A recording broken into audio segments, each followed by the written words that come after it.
थांबलेले नाही आहेत. ते अशा पद्धतीनं आपण मारताय. कसला विकास करताय तुम्ही आदिवासींचा? उपचार मिळत नाहीत आदिवासींना साप चावल्यावर, विंचू चावल्यावर.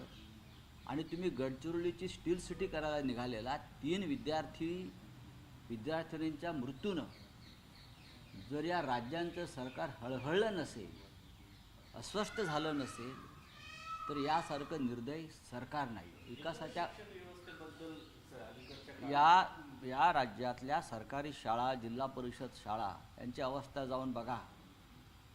मी आश्रमशाळेविषयी बोलतोय आत्ता. जिथे आदिवासी राहत आहेत, जगत आहेत मुलं. काय त्यांना मिळत आहे तुमच्या विकासामुळं? तुम्हाला माहिती आहे का, त्या गडचिरोली जिल्ह्यामध्ये जो खाण उद्योग आहे, त्यांची जी वाहनं चालत आहेत, हजारो लाखो वाहनं जिथे चालत आहेत, त्या वाहनाखाली गेल्या वर्षभरामध्ये 150 आदिवासी चिरडून मेले आहेत.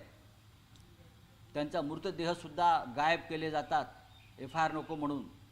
रक्ताचं थारोळं साचतं गडचिरोलीच्या त्या रस्त्यांवरती. एखादा आदिवासी कोणी आला, 5 मिनटात ती बॉडी हलवली जाते आणि तिथे पाण्याचे फवारे मिळून ते रक्त साफ केलं जातं.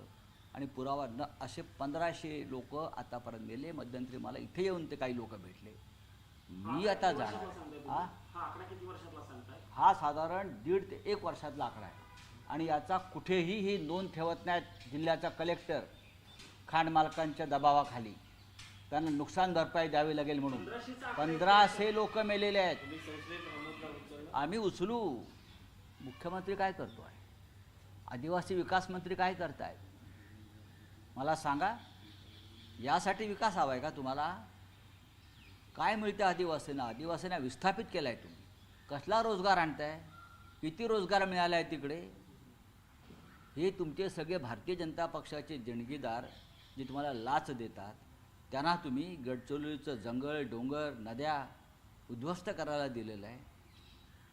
ज्या 3 मुलींचा मृत्यू झाला तो काल रेकॉर्डवरच आहे, सर्पदंशाने. ज्या 3 मुली हॉस्पिटलमध्ये आहेत, त्यातल्या एका मुलीच्या आजोबांशी TVN मराठीच्या प्रतिनिधींनी, गजानन पाटीलनी बातचीत केली.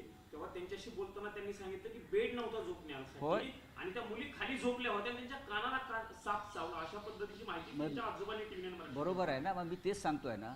आश्रमशाळांना जो निधी दिला जातो तो कुठे जातोय? कोण खातोय? हे कोणाचे लोक आहेत? या 3 सर्पदंशाची घटना समोर आल्या. आतापर्यंत असंख्य मुलं आणि मुली विंचू आणि सर्पदंशानं त्या भागामध्ये मरण पावलीत. आदिवासी पाड्यांवर रुग्णवाहिका नाही. तुम्ही पाहिलं असेल की झोळीमध्ये रुग्णांना न्यावं लागतं आहे, प्रेत झोळीतून न्यावी लागत आहेत.